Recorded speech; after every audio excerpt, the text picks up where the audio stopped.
पर खेतों से काम करके घर लौट रहे थे। तभी उन्हें झाड़ियों से किसी बच्चे के रोने की आवाज सुनाई पड़ती है।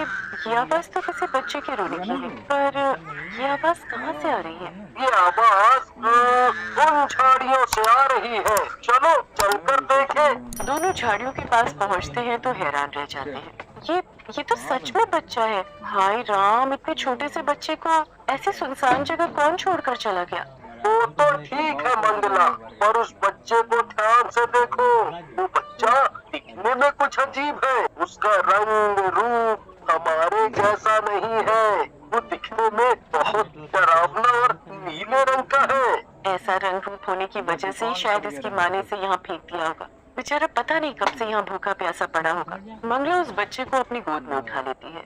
उसकी गोद में आते ही बच्चा फौरन चुप हो जाता है और सो जाता है। अरे ये बच्चा तुम्हारी गोद में आते ही कैसे चुप हो गया? और देखो वो सो भी गया। कुछ भी कहो मंगला, बच्चे तो बच्चे होते हैं। रूप रंग में क्या रखा है। पर अब हम इस बच्चे का क्या करें? करना क्या है जी, अभी बच्चा हमारे पास ही रहेगा। आज से हम इसके माँ बाप हैं। मंगला और रामनाथ उस बच्चे को अपने साथ अपने घर ले जाते हैं। घर पहुंचते ही गांव वाले उन्हें उस बच्चे के साथ देखकर हैरान हो जाते हैं और सभी उनसे पूछने लगते हैं, अरे मंगला, ये बच्चा तुम्हारे पास किसका है? ये बच्चा और इसका रंग नीला क्यों है? सूरत से तो ये बहुत डरावना लगता है। किसका बच्चा उठा लाई तुम?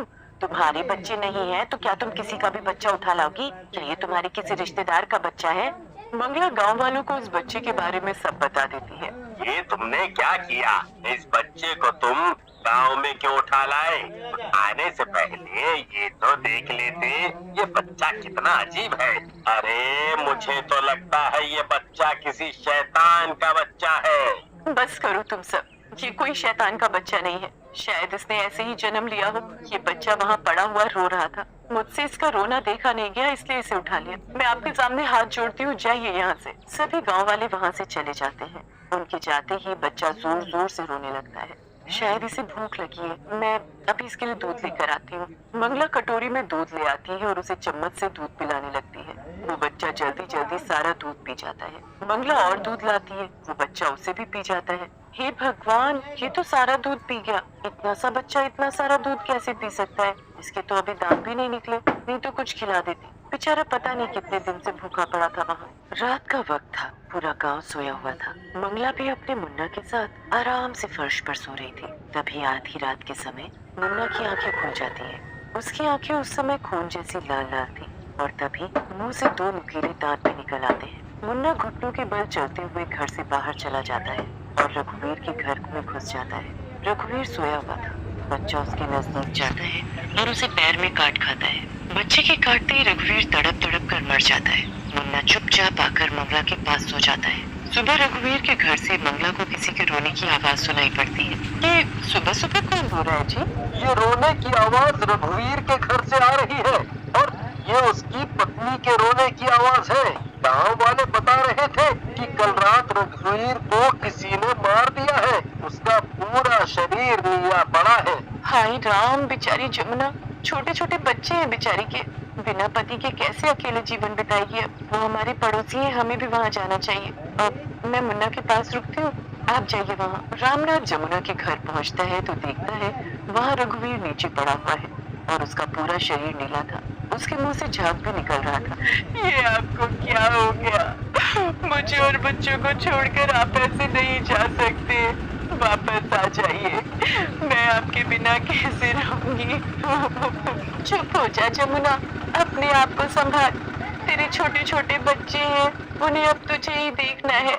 उनके लिए अब तू ही माँ है और तू ही बाप। अरे भाई, रघुवीर को देखकर तो ऐसा लगता है जैसे किसी सांप ने काटा हो उसे। पूरा शरीर नीला पड़ा है, ऊपर से उसके मुंह से झाग भी निकल रहे हैं। रघुवीर के शरीर पे कटे के निशान तो हैं, पर तो सांप के कटे के नहीं लगते। उसके शरीर पर किसी जानवर जैसे कटे के निशान हैं। क्या कह रहे हो तुम? जानवर के कटे के निशान? पर ऐसा कौन जानवर होगा जिसके काटने से रघुवीर के शरीर में इतना जहर फैल गया है? जरूर कोई खतरनाक जानवर होगा भाई, बच कर रहना। गांव वाले तरह तरह की बातें बनाकर अपने अपने घर चले जाते हैं। अगले दिन मंगला अपने मुन्ना को नदी पर नहलाने के लिए ले जाती है। देखो तो इस मंगला का बच्चा कितना बदसूरत है। ओ मंगला, अगर तू इसे ना भी नहलाए तो भी चलेगा, क्योंकि इसके नहाने से इसका रंग रूप नहीं बदल जाएगा। देखो तो इसका रंग कैसे गहरा नीला है। तुम मेरे बच्चे का मजाक बनाना छोड़ो। तुम्हें इस मासूम पर तरस नहीं आता क्या? अभी कितना छोटा है। खैर, तुम लोगों से तो बात करना ही बेकार है। मैं अभी मुन्ना को नहलाकर यहाँ से चली जाऊंगी। मंगला देखती है कि उसका मुन्ना उसके पास नहीं है। वो उसे इधर उधर ढूंढने लगती है। मुन्ना, मुन्ना कहाँ हो तुम? आखिर मुन्ना कहाँ जा सकता है? अभी तो वो मेरे ही पास था, इतनी जल्दी कहाँ गायब हो गया? मुन्ना, मुन्ना। रामकली नदी के पानी में खड़ी थी। मुन्ना उसके पीछे ही था। वो बहुत गुस्से में था। लाल लाल आंखें। तभी वो अपने नुकीले दांत निकालता है और रामकली के पैरों में गड़ा देता है। तभी रामकली जोर जोर से चिल्लाने लगती है। मर गई, मेरा पैर, किसने काटा मुझे? रामकली पीछे मुड़कर देखती है तो मुन्ना का रूप देखकर हैरान रह जाती है। मुन्ना, मुन्ना छोड़ उसे। अरे छोड़, हे भगवान, इसके तो अभी दांत नहीं थे, फिर इसने कैसे काट लिया रामकली को? मंगला मुन्ना को छुटा तो देती है, पर उसके काटने से रामकली मर जाती है। मरते ही उसका पूरा शरीर नीला पड़ जाता है और उसके मुंह से झाग निकलने लगता है। मंगला मुन्ना के मुंह में झांक कर देखती है तो मुन्ना के नुकीले और पैने दांत देखकर बहुत डर जाती है। हे भगवान, ये सब क्या है? ये कैसे हो सकता है? इतने छोटे से बच्चे के काटने से रामकली कैसे मर गई? रघुवीर की तरह इसका शरीर भी नीला पड़ चुका है। मुझे मुन्ना को लेकर यहाँ से जल्दी निकलना होगा। मंगला घबराई और डरती हुई मुन्ना को अपने साथ लेकर घर पहुँचती है। क्या हुआ मंगला? तुम इतनी घबराई हुई क्यों लग रही हो? क्या बात है? मंगला रामनाथ को मुन्ना के बारे में सब बता देती है। क्यों मजाक कर रही हो मंगला?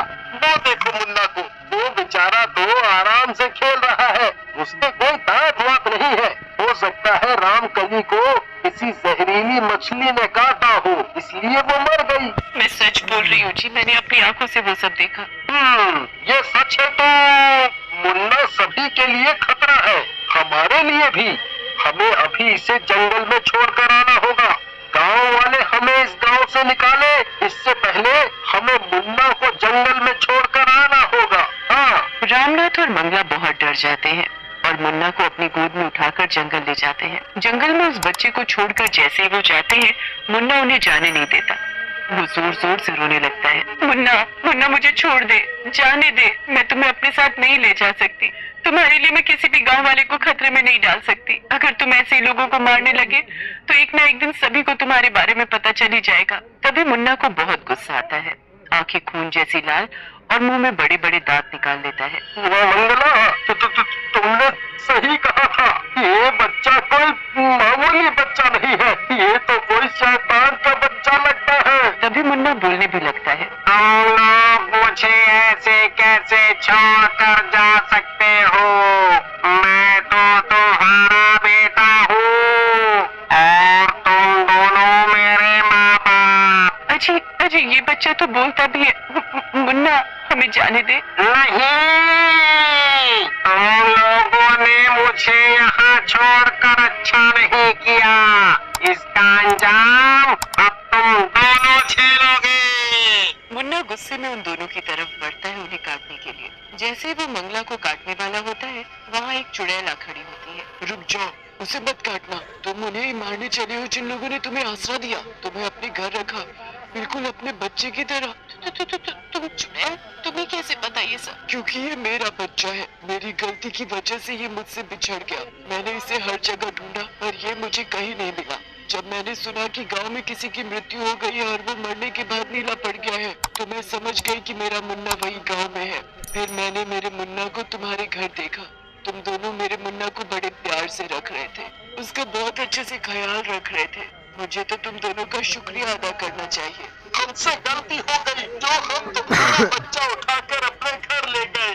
जब मेरी मृत्यु हुई तब मैं गर्भ से थी, पर मरने के बाद मैं चुड़ैल बन गई। चुड़ैल बनते ही मैं जंगल के सांपों को मार मार कर खाने लगी, इसलिए मेरा बच्चा भी बिल्कुल मेरे जैसा है। उसकी रगों में खून नहीं, जहर है। तभी चुड़ैल अपने